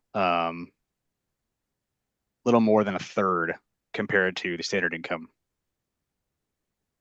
Are you also considering, the older retirement community, with the large expansion, retired folks coming out of the baby boomer generation? Are you accounting for that in the economics of their income as we go forward? I'm going to defer to Aquila on that, and/or Connor. Yeah, I guess the short answer is not directly. The approach is to look at all the technical rooftop available, and then there is looking at adoption rates from based on historical data as well as changing cost parameters for changing PV costs over time. So it's based on a historical perspective and then forward-looking costs, financial costs changes that ultimately result in the adoption curve for solar. So future changes in customers' financial outlook is not directly accounted for. The reason also I'm looking at, and you referred to backward looking, historical, and if we're looking, with a forward looking model, I realize the economics are significantly changing, not only for our older folks, but even for younger folks moving into that market. And when you start looking at the service area for PSE, I'm not really sure that backward looking modeling is going to be sufficient as we go forward, especially when you're talking about entering 2050 or anywhere near that. So are there other plans or models to be able to get a better forward looking picture, not just again with named communities and vulnerable populations, but again, I mean, your age demographic is going to drive a lot, whether it's the older folks or even with the younger folks trying to get into a housing market. I think it's much more complex than I think that we've seen in the past.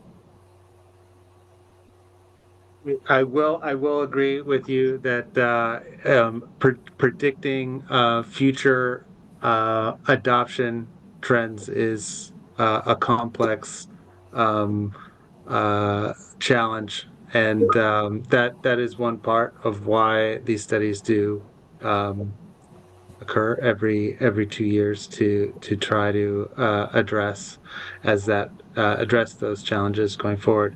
I will note that, as I said, the adoption data is based. We do look at historicals, but we're also trying to account for future changes in costs of solar equipment and any sort of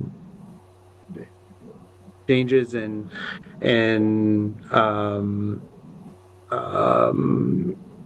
incentives of federal incentives going out into the future. So we do account for these things. That does change the adoption curve, um, and and so we do evaluate that every cycle we go through this exercise. Yes.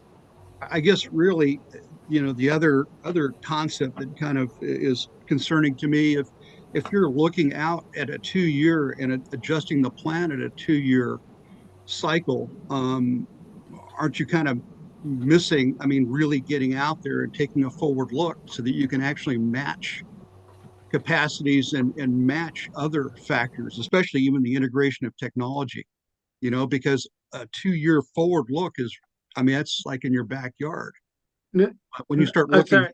Maybe I miss. I was just saying that the study period of which we evaluate solar, as part of the IRP process that occurs every a 2 year period. So that's all I was saying. We do look at the over the entire time horizon of the study going out to 2050, and so those that's accounting for changes in population growth, that accounts for the changes in solar costs, that accounts for um, um,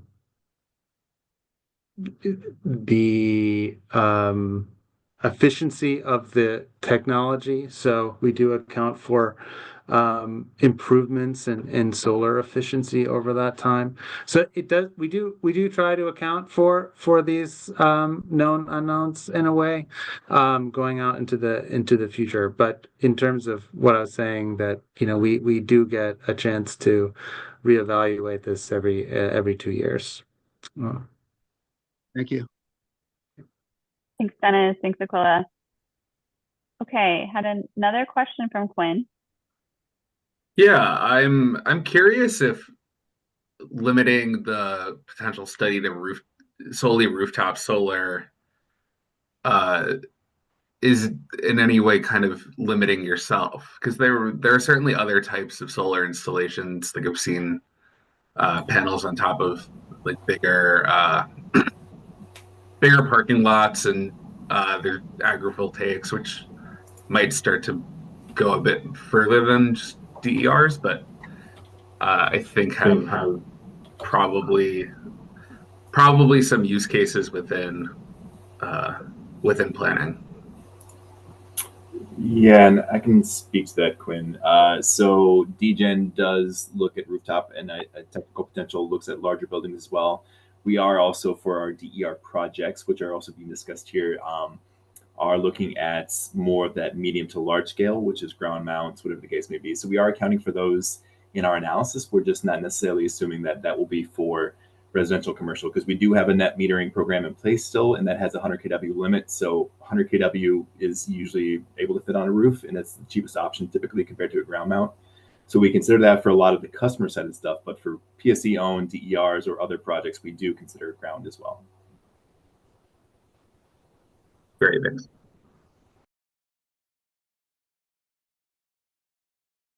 Okay, thanks. And I see some links being shared in the chat. So thanks for sharing information there. But yeah, I think Nick, you can keep us going. Okay, I think I finished that slide. So we can run through these pretty quick. We just wanted to highlight, and actually this gets to one of your questions, Dennis, just our key inputs that we consider when we model technical and achievable potential. With technical potential, number one, obviously the total available roof area in PSE service territory. We look at generation potential using weather data. We apply production degradation assumptions, which at the moment, as you see on the slide, is roughly 0.5% annually. And then going back to your question, Dennis, we consider the vulnerable population data that we have to generate those adoption forecasts with an equity lens. You can go to the next slide. And then as we all talked about, here's where we apply our initial economic parameters from the customer perspective, including PSE's electric rates, both on the residential and commercial side, financing factors and potential incentives, the federal investment tax credits, which at the moment we're currently assuming at 30% extending through 2050, and then all of the historical market adoption that goes into this. You can go to the next slide. And as Connor alluded to before, to help us model all this stuff, we leverage a tool called DGen, which is technically called the Distributed Generation Market Demand Model. That's an open source tool provided by NREL. We're using this both internally to develop those adoption forecasts for our products and services, and Cadmus also used this to develop the net metering adoption forecasts. You can go to the next slide. Oh, I think is there a question from Yeah, Fred? it looks like Fred has a question on slide 56. Sorry. We want to go back a couple. Thanks. Hey, Fred.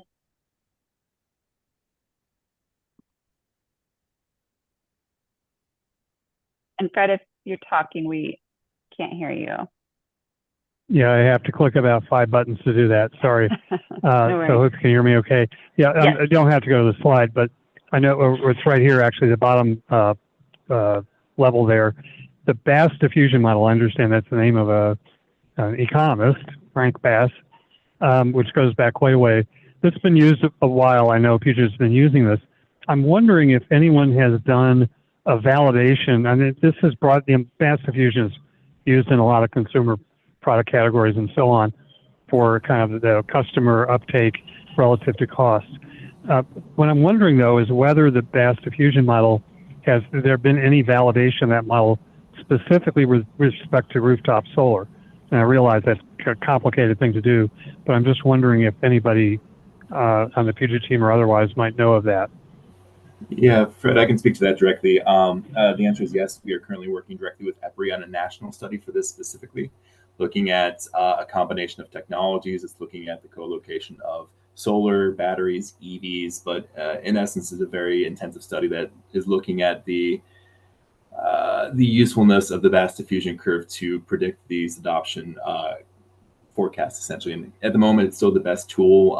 It's the most widely used between National Renewable Energy Laboratory, EPRI, and other parties that we use for our analysis. But we're also, if you have any other recommendations too, we're more than happy to kind of take that into account and look at other methodologies, but currently it's the best one.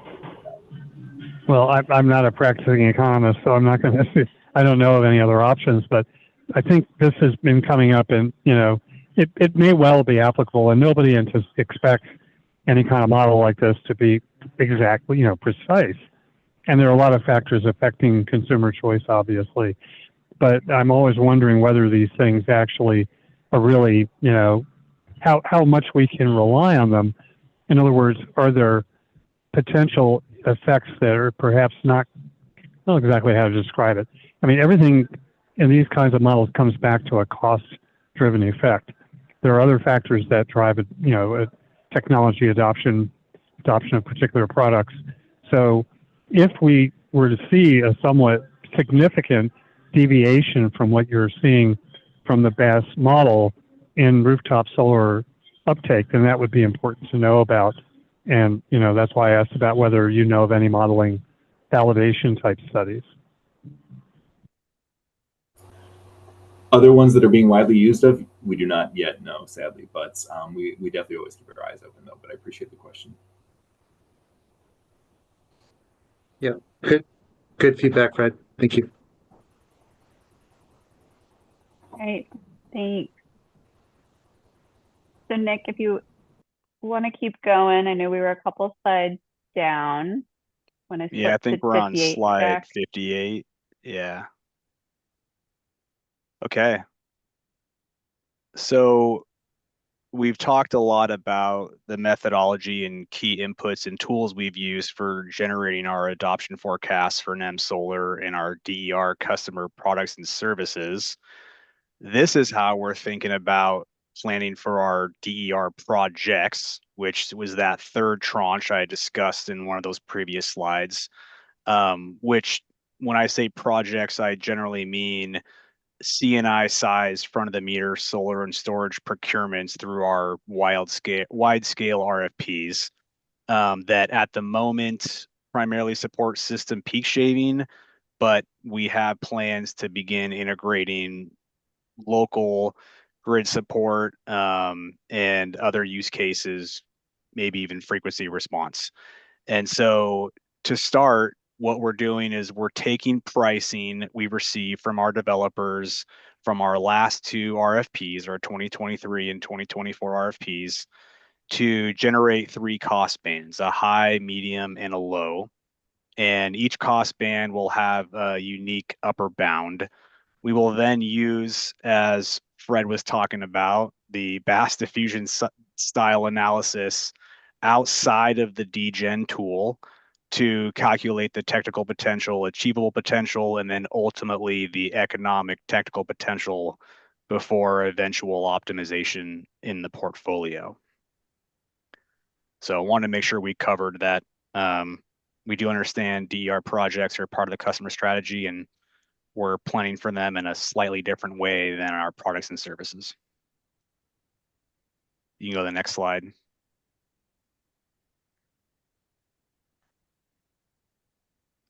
So most of the presentations have been talking about our methodology. Let's talk about where we stand today on our draft outputs.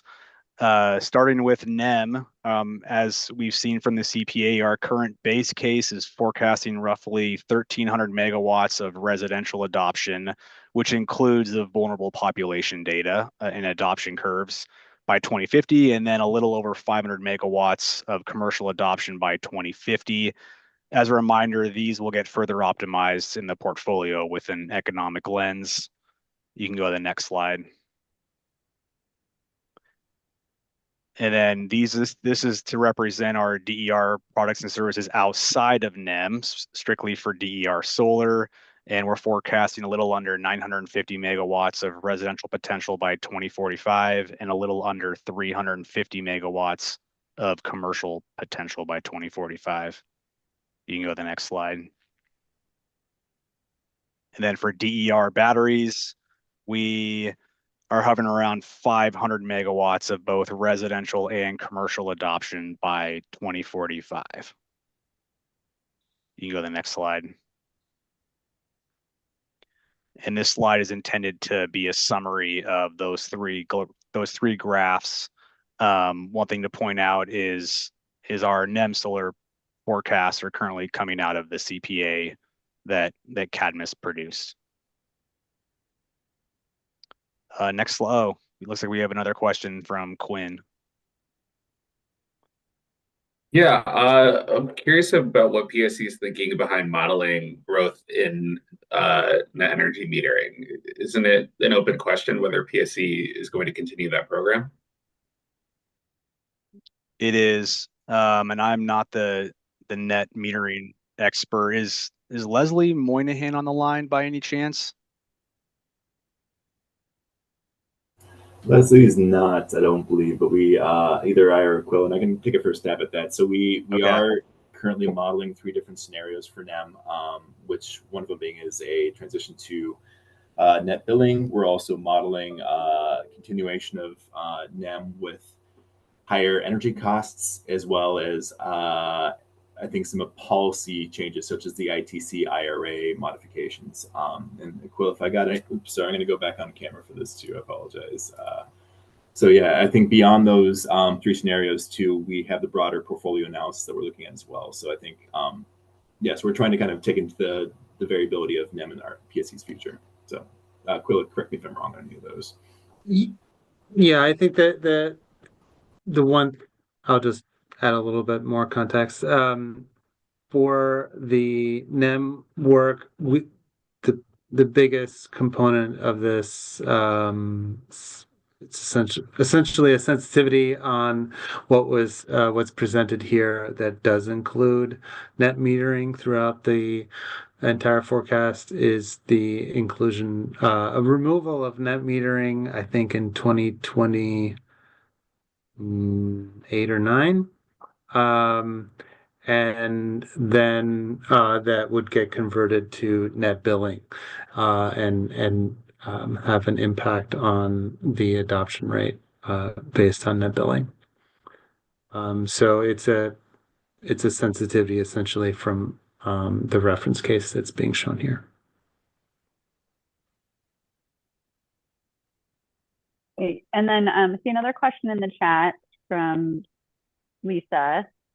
How are you treating community solar? Is it a resource that capacity expansion model can flex? Are you considering optimized distribution system siting, for example, see Berkeley Lab study? Yeah, I can take that one again too. So currently, community solar, as we're planning at the moment, is part of the DER projects. So essentially, this is non-customer sided. This is larger scale community solar. I mean, larger scale solar projects that PSE is looking to acquire to meet our CIP goals. And by acquiring these projects, we're looking for cost effectiveness. Primarily, we're also looking at other considerations such as siting in higher use communal areas too. So we're using that DER project bucket for solar to fill our community solar capacity needs. As for the optimized distribution system siting, we are looking to conduct locational value of DER analysis this year, hopefully. And I have not actually read that specific study, so I can't say if that's going to be the exact same analysis. But we always appreciate hearing from external stakeholders in regards to what they would like to see us research, and I'm more than happy to take a look at that. And hopefully, if we're not already doing that, we can integrate that into our analysis going forward as well. Thanks, Connor. Okay, I think that's it for questions for now. Okay, I think we got 3 more slides. Then we can close it out. You can go to the next slide, by the way. Thanks. So we spent most of the presentation talking about our modeling methodologies and our plans to generate the initial inputs into the ISP from a DER megawatt perspective. These next 2 slides will cover how we plan to incorporate other tools and innovative opportunities, including their benefits, to further craft the customer strategy narrative and refine our targets. So number 1, as the title of this slide states, we plan to work with electric system planning and leverage their hosting capacity map to not only give us a sense of what is possible through an interconnection standpoint, but to where we can look to target DERs to potentially offset future infrastructure upgrades. To date, we've already been leveraging the HCA map to inform developers who submit into our large-scale RFPs as to the best locations to target their projects. You can go to the next slide.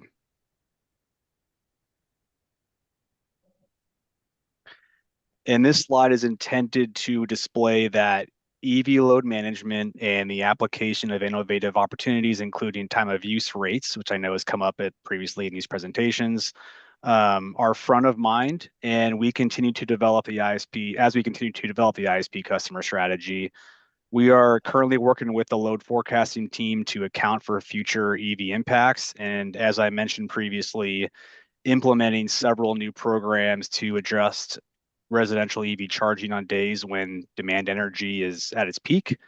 And we're also developing targeted fleet depot solutions that will allow customers to choose between several options, including number 1, an energy-only pricing option, number 2, a demand-only pricing option, and number 3, energy and demand pricing option. And number 4, a subscription pricing option.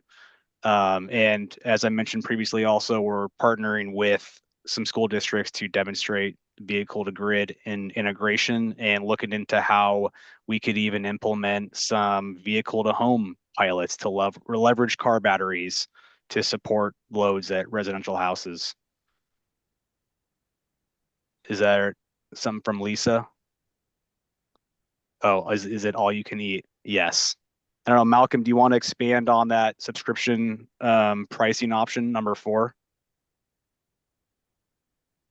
Yeah, I mean, it is based on a certain usage threshold, and as long as you stay outside of our peak, as defined in the tariff that we'll be putting forward, it is a cost that is all inclusive. But then if you get in the peak, there will be some cost for demand during those periods.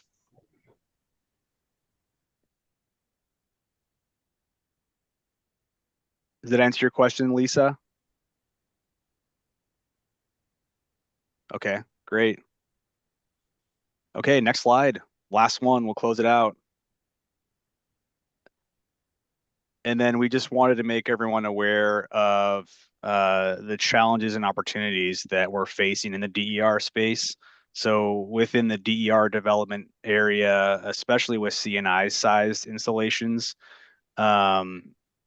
we're facing siting and permitting constraints, with some jurisdictions pushing back on development on agricultural land, for example.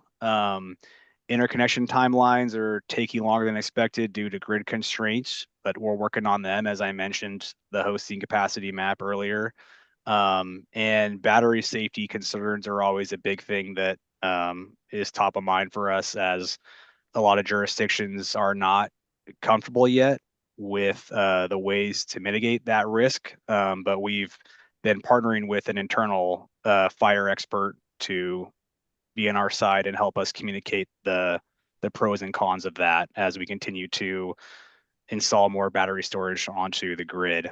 And then policy unknowns is always going to be a thing. You know, a lot of our programs rely on grant funding and the ability to provide incentives to keep them going. But we're going to account for this through our scenarios and sensitivities as we continue the ISP. And that's all I got. Thanks, Nick. And we've got a question from Lisa and Quinn. So the question is, does PSE use any automated processes for interconnection to speed timelines? Can you repeat that? What was that middle part that you cut out? Yeah, no, does PSE use any automated processes for interconnection to speed timelines, like Power Clerky? We use Power Clerk. Absolutely. Okay. Yep. No, but we do have a big effort going underway this year to continue to optimize and streamline our interconnection processes, knowing that they take a long time, but we're getting better. And using the hosting capacity map is a good way to help us achieve that. Thanks. Okay.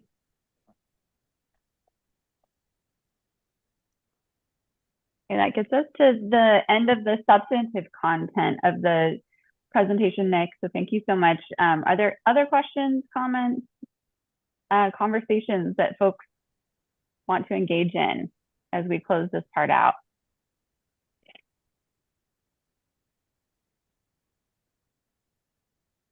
Okay. And then we do have a feedback question on the next slide. So love to see, just either you can take yourself off mute and share if you'd like to verbalize this, or put it in the chat and see the waterfall. But what are your thoughts on PSE's methodologies and assumptions? So I'd love to hear what you all think now that you've had some time to digest this and hear more.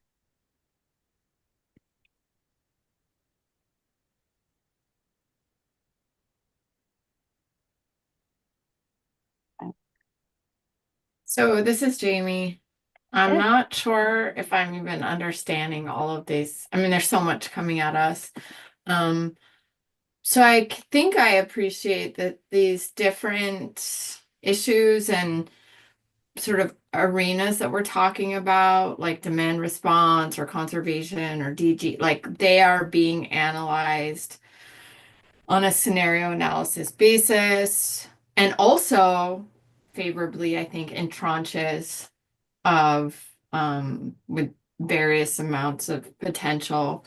But they seem to be looked at in silos from the different groups. And I could be wrong, but I'm trying to envision how that like the question that came up on conservation about cost effectiveness and whether cost effectiveness is being applied in similar ways in other I don't know, silos is not the right word maybe, but brought to my mind, well, how is PSE comparing the different tranches of cost effectiveness, of deployment, of reaching these goals across and between the different programs? And I don't know if that's happening, but we're being presented these separately, or they're being analyzed completely separately as well.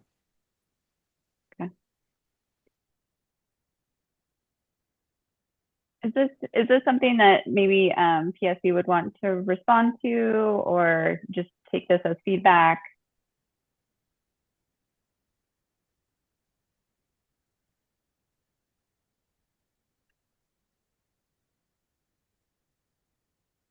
Okay. If anyone from PSE would like to respond, feel free. But if not, Jamie, thanks for that. I think we'll just use that to inform some of the feedback in the feedback report for today's meeting and try to respond to it then. May I? Oh, Casey, there you are. Yeah, I will add something. I think it's a great question. We have an initiative at PSE called Energy Orchestration. Gilbert spoke of that earlier before he introduced my section, and one of the efforts in that initiative is what we call DER valuation, which is doing exactly what you said, which is comparing these demand side resources across, basically levelizing them with figuring out the value that each of them bring, and then deploying them in a way that sort of optimizes each for the attributes that are most beneficial for the grid and for customers. And so the issue that you point out is one that we're very aware of, and we are in early parts of trying to I guess align and make effective in the future. Hopefully that answers some of the question from my perspective. Thank you.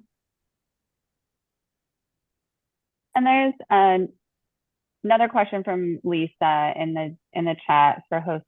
If you can see that, my question last meeting about what happens if PSE can't acquire all the transmission it needs relates to DR deployment, including customer, third party, and utility owned solar and storage.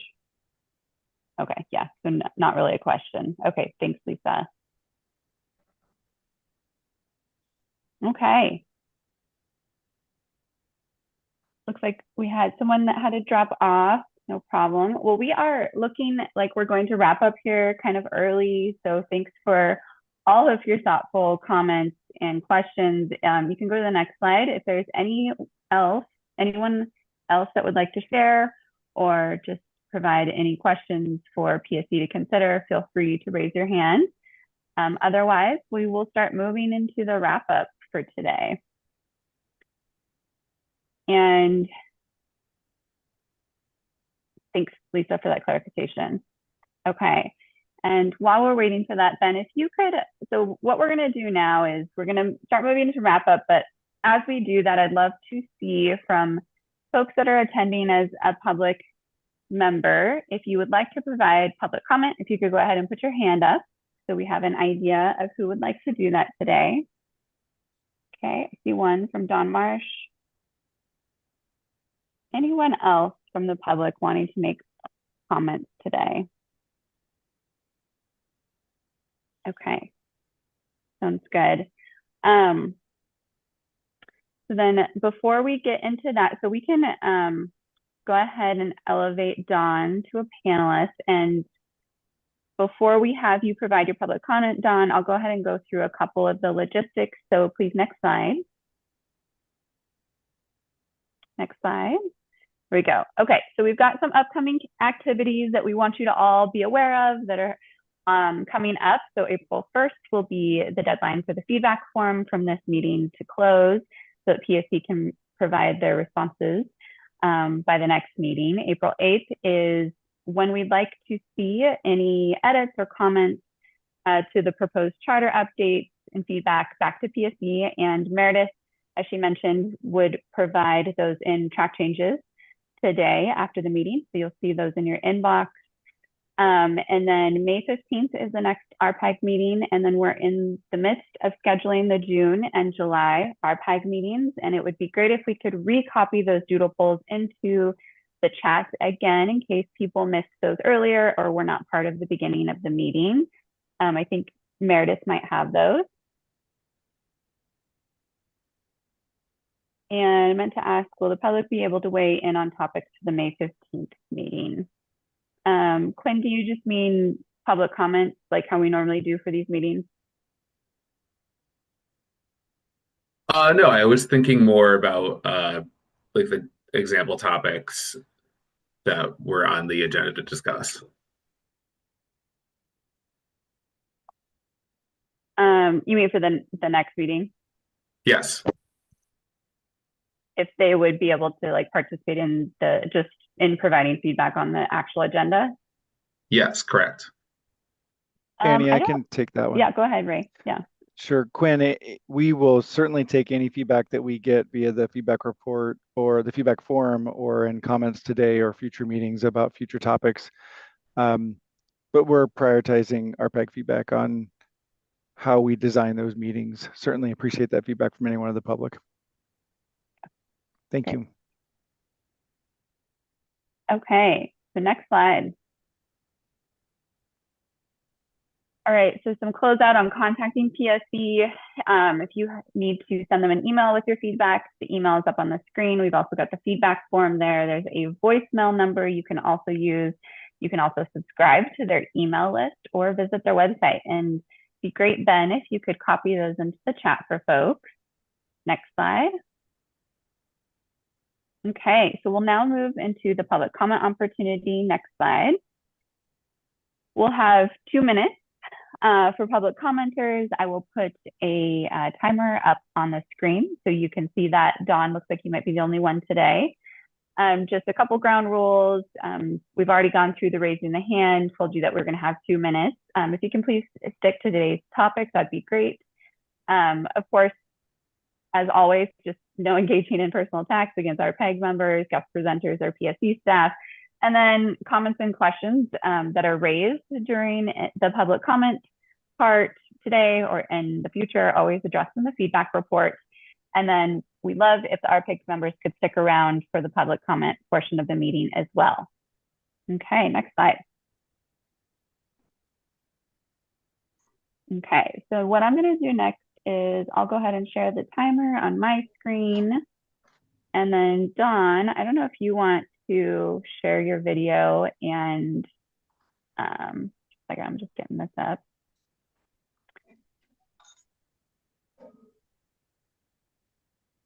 Hello, can you hear me? Yeah, just a second. I'm saying only one presenter can share at a time. Okay, yes, allow. Okay. And then I'll just get this up for you. All right, Dawn, so I'll go ahead and start your time. Go ahead. Great. Thank you very much for the opportunity to comment. My name is Don Marsh. I'm with the Washington Clean Energy Coalition. And I don't see any opportunity for me to turn on my camera, so I guess you'll just have to enjoy my voice. This is the first RPAG meeting that I've been able to attend since we got new RPAG members, and I'm very pleased with their qualifications and welcome them to the RPAG. I'm also pleased with the focus of today's presentation on customer strategy. The one sort of a downside of that is you're not providing any opportunity for customers to really participate in this, and you're losing a great opportunity there. Just speaking for myself, I would say I'm probably a leading edge prosumer in your market. I've got 2 solar panel systems on my house, plus I also signed up for community solar. I have 2 residential batteries, which I've enrolled in the Flex Battery program. I've got 3 heat pumps for heating and hot water and clothes drying. I've leased or owned an EV for the past 15 years. So I have some things I could contribute, but very hard to do it in 2 minutes. One thing I would request for the May meeting, we're very interested in BPA's announcement that they are going to join the Southwest Power Pool Markets Plus imbalance market, and we'd really like to see the studies that PSE has done comparing the pros and cons of being part of the Markets Plus versus the Western Energy Imbalance Market, and I think that goes very well with the topics for the May meeting. So hope you can share that with us. Speaking of sharing, okay, thanks, Don. So your time's up now. So thank you so much for participating. We really appreciate your comments, and PSE will be responding to those in writing following the meeting today in the feedback report. So thanks for being here. So with that, I'm going to go ahead and wrap us up and get you all out of here just a little bit early. Wanted to thank you again, RPAG members, for joining us, all the public for being here today, and we will see you in May, and you'll be hearing from PSE on follow-up very, very soon. Thank you so much, everyone. This is Lauren. Can you hear me? Yes, hi, Lauren. This is Lauren. Oh, hi. Hey, I really didn't like the way that Don just got cut off, and I would like to hear what else he has to say. I'm sorry, Lauren. I think you said you just. I didn't like how Don just got cut off mid-sentence, okay. And I would like to hear the rest of his comments. Thank you. Okay, and just so I know as a facilitator about how long should we let it go. I just want to be respectful of folks' time and energy as well as RPAG members, because we normally just give 2 minutes for public comment. Okay, yeah, and it does look like we do have a policy about that. Okay, so yeah, looks like we have a 2-minute policy for public comments in the charter. I'm just trying to make sure that that's what we want to go ahead and abide by. But I think for now, that could be a suggestion to go ahead and change that in the charter revisions, if that's something that RPAG members would like. Yeah, I would like. Do. Okay, that's great. I would like to see it changed to, okay. Maybe it's 2 minutes by default, unless an RPAG member, wants to give them additional time. Okay. Okay, well, we can suggest that revision. I just want to honor what we've done in the past for all other RPAG members or all other RPAG meetings and what the RPAG members have adopted in principle in the charter. So I just don't want to go against any of that today, but I do really appreciate that. And then if folks, I'm sorry, I'm just trying to read your comments. A 30-second warning. Oh yeah, of course. I did have the timer up on the screen too. Yes. Okay. And then so Dawn, if you don't mind, you can also submit your feedback in writing, and that will also be included in the feedback report. And then Lauren, we'd love to hear, your suggested revisions in, or we can just take a note of those now in the charter and see if everybody wants to change that for future meetings. I think we've had a little bit of mixed feedback on that, so just want to honor that. Okay, so I'm going to go ahead and continue wrapping us up. Want to just thank you all again for your time, energy, and thoughtfulness, and give you a little bit more time back to your day. We will see you again in May, on May 15th, and thank you all so very much for being here. Take care. Thank you. So long. Have a good one. Thank you.